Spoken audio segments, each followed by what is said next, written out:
Hello दोस्तों, आप सभी का BC Balaji computer YouTube channel पे स्वागत है। आज हम आरएससीटी इंटरनल एग्जाम 14 के बारे में बात करेंगे कि आपका इंटरनल एग्जाम 14 है तो उसमें कौन से क्वेश्चन आंसर इंपॉर्टेंट है जो आपके एग्जाम में आ सकते हैं।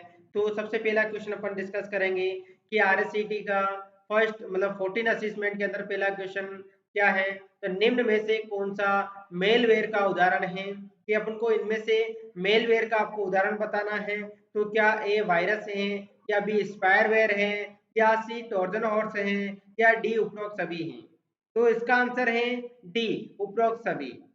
अब मेलवेयर क्या होता है? मेलवेयर का मतलब ये होता है कि कंप्यूटर में जो अपने डेटा को नुकसान पहुंचाते हैं उनको मेलवेयर बोलते हैं। इसको अपन एक वायरस भी बोल सकते हैं। तो इसमें से आपको वायरस ढूंढना चाहिए, सभी वायरस ही होते हैं जैसे ट्रोजन हॉर्स है, स्पायरवेयर है या वायरस है। ये सारे वायरस के टाइप है, इसलिए इसका आंसर डी है। नेक्स्ट है, निम्न में से कौन सा साइबर अटैक है। आपको इनमें से साइबर अटैक के बारे में बताना है कि इनमें से कौन कौन से साइबर अटैक हैं। तो ए है पासवर्ड अटैक, बी है फिशिंग, सी है डिनाइल ऑफ सर्विसेज, डी है उपरोक्त सभी। तो इसका आंसर है उपरोक्त सभी, क्योंकि ये सारे ही साइबर अटैक के प्रकार हैं या साइबर अटैक होते हैं। ठीक है। नेक्स्ट है थर्ड, किस प्रकार के साइबर अटैक में आपसे आपकी जानकारी मांगी जाती है, जैसे आपके पासवर्ड, नाम, जन्म तिथि, पिन आदि। तो ऐसे साइबर अटैक इनमें से कौन सा है तो उसके बारे में बताना है। ए है डिनाइल ऑफ सर्विसेज, बी है पासवर्ड अटैक, सी है मेलवेयर इंजिन, ठीक है, और डी है इनमें से कोई नहीं। तो इसका आंसर है डी, क्योंकि इस तरह का जो वायरस होता है जो आपकी आईडी, पासवर्ड, नाम, बर्थ डेट और पिन पूछता है, उसका नाम है फिशिंग। तो इसका आंसर क्या है यहाँ पे? इनमें से कोई नहीं, क्योंकि फिशिंग इसमें ऑप्शन में नहीं है। ठीक है, तो इसका आंसर क्या रहेगा? इनमें से कोई नहीं। नेक्स्ट क्वेश्चन अपन डिस्कस करते हैं, निम्न में से किस प्रकार की वेबसाइट पर अपनी व्यक्तिगत जानकारी दर्ज नहीं करनी चाहिए। क्या आपको देखो इंटरनेट चला रहे हो तो कौन सी साइट पे अपनी व्यक्तिगत जानकारी दर्ज नहीं करनी होती है, तो उसका अपन को नॉलेज होना चाहिए, प्लस साथ में यहाँ पे अपन को उसका आंसर भी देना है।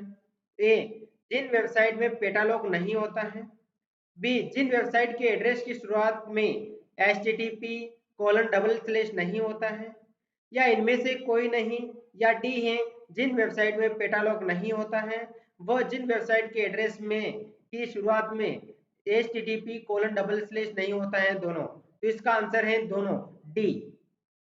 ठीक है, कि जिन वेबसाइट में पेटालॉग नहीं होता है वह जिन वेबसाइट के एड्रेस की शुरुआत में http:// नहीं होता है, उन वेबसाइट को के ऊपर अपनी व्यक्तिगत जानकारी आपको दर्ज नहीं करनी होती है। तो आप दैनिक जीवन में भी इंटरनेट का यूज करते हो तो ये चीजें अपन को ध्यान में रखनी है। बाकी क्या होगा, अपने डिटेल्स फेक होगी या फिर दूसरे के पास चली जाएगी, जिससे बहुत सारे फ्रॉड होने के चांसेस ज्यादा रहते हैं। ठीक है, नेक्स्ट क्वेश्चन है फिफ्थ, निम्न में से किस प्रकार के साइबर अटैक के द्वारा आपको चाही गई वेबसाइट की जगह अन्य वेबसाइट पर ले जाया जाता है। कि आपको ऐसा साइबर अटैक के बारे में बताना है, ठीक है, जो कि आप जिस वेबसाइट पे जाना चाहते हो वह उस वेबसाइट से आपको दूसरी वेबसाइट पे ले जाने का काम करता है, मतलब आपको उस वेबसाइट से भटका देता है, अन्य वेबसाइट के ऊपर लेके चला जाता है। तो उसके बारे में आपको इसमें आंसर देना है। ए है डीएनएस पॉइजनिंग, बी है उपरोक्त सभी, सी है सेशन हाइजेक, और डी है फिशिंग। तो दोस्तों इसका आंसर है डीएनएस पॉइजनिंग। देखो एक चीज ध्यान रखनी है कि सभी क्वेश्चन का आंसर दिए गए सभी नहीं होता है, कि आप क्वेश्चन में आप देख रहे हो उपरोक्त सभी या दिए गए सभी हैं तो आप उसको डायरेक्ट टिक कर देते हो। तो उसको आप सोच समझ के करें, क्योंकि बहुत बार क्या होता है दिए गए सभी जरूर नहीं कि उसका आंसर सही हो। तो जैसे अभी इस क्वेश्चन में अपने दिए गए सभी या उपरोक्त सभी सही नहीं है, यहाँ पे अपना आंसर सही है डीएनएस पॉइजनिंग। क्योंकि जब भी क्वेश्चन आंसर देते हो उस समय जल्दबाजी अपन को नहीं करनी है, क्वेश्चन को पढ़ें और आंसर को समझे और उसका सही आंसर आपको चूज करना है।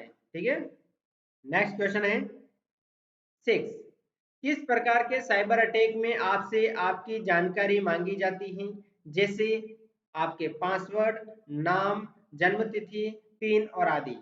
ये क्वेश्चन आगे भी आया है पर इन दोनों का आंसर चेंज है, क्योंकि मैंने आगे भी बताया था कि ऐसे वेबसाइट या ऐसे साइबर अटैक जिसमें आपकी व्यक्तिगत जानकारी मांगी जाती है वो फिशिंग होता है। तो गए वाले क्वेश्चन के अंदर अपन ने आंसर दिया था इनमें से कोई नहीं, क्योंकि उस ऑप्शन में फिशिंग नाम का ऑप्शन नहीं था इसलिए। तो यहाँ पे अपन ए फिशिंग, बी पासवर्ड अटैक, सी मेलवेयर इंजिन और डी है डिनाइल ऑफ सर्विसेज। तो इसका आंसर है फिशिंग है, क्योंकि इस तरह के साइबर अटैक मतलब फिशिंग नाम के साइबर अटैक में आपसे व्यक्तिगत जानकारी मांगी जाती है। नेक्स्ट है निम्न में से कौन सा साइबर अटैक का प्रकार है? आपको इनमें से साइबर अटैक का प्रकार बताना है। तो ए फिशिंग, बी सर्चिंग, सी ब्राउजिंग, डी उपरोक्त सभी। तो इसका आंसर है फिशिंग। ठीक है। नेक्स्ट क्वेश्चन है ए निम्न में से कौन सा मेलवेयर का उदाहरण नहीं है? आपको इनमें से बताना है कि इनमें से मेलवेयर का उदाहरण नहीं है, कौन सा नहीं है। ए वायरस, बी स्पायरवेयर, सी एंटीवायरस, डी ट्रोजन हॉर्स। तो इसका आंसर है सी एंटीवायरस। एंटीवायरस क्या करता है? वायरस को या मेलवेयर को कंप्यूटर में आने से रोकता है। तो ये एक प्रकार का मेलवेयर नहीं है, तो एंटीवायरस इसका आंसर है। ठीक है। नेक्स्ट है निम्न में से कौन सा मेलवेयर का कार्य नहीं है? कि मेलवेयर क्या काम नहीं करता है? ए कंप्यूटर से डेटा को रिकवर करना, बी कंप्यूटर से डेटा को चोरी करना, सी कंप्यूटर से डेटा को नष्ट करना और डी उपरोक्त में से कोई नहीं। तो मेलवेयर क्या काम नहीं करता है? तो डेटा को कभी वो रिकवर नहीं करता है। तो इसका आंसर है ए कंप्यूटर से डेटा को रिकवर नहीं करता है, बाकी डेटा को चोरी करने का काम करता है, डेटा को नष्ट करने का काम करता है। इस तरह का काम मेलवेयर का रहता है। ठीक है। तो इस असेसमेंट का लास्ट क्वेश्चन अपन बात करते हैं। निम्न में से कौन सा सॉफ्टवेयर आपके कंप्यूटर की जासूसी करता है एवं आपसे संबंधित सूचनाओं को आदान प्रदान करता है? कि ऐसा आपको सॉफ्टवेयर बताना है जिसकी हेल्प से आपके कंप्यूटर में जासूसी का काम हो, मतलब आपके कंप्यूटर के ऊपर नजर रखी जाए या आप क्या काम कर रहे हो वो सारा दूसरे को पता रहे हैं। तो उसके लिए कौन सा है? ए वायरस, बी ट्रोजन हॉर्स, सी उपरोक्त सभी और डी स्पायरवेयर। तो इसका आंसर है स्पायरवेयर। स्पायरवेयर नाम का सॉफ्टवेयर जो होता है वो कंप्यूटर में जासूसी करने का काम करता है। तो वीडियो को अंत तक देखने के लिए आप सभी का बहुत बहुत धन्यवाद। ठीक है। इनमें से ही क्वेश्चन आपके इंटरनल एग्जाम में आएंगे, ठीक है, जिसका आप अच्छी तरह से आंसर देके अच्छे से अच्छे नंबर ला सकते हो। ठीक है।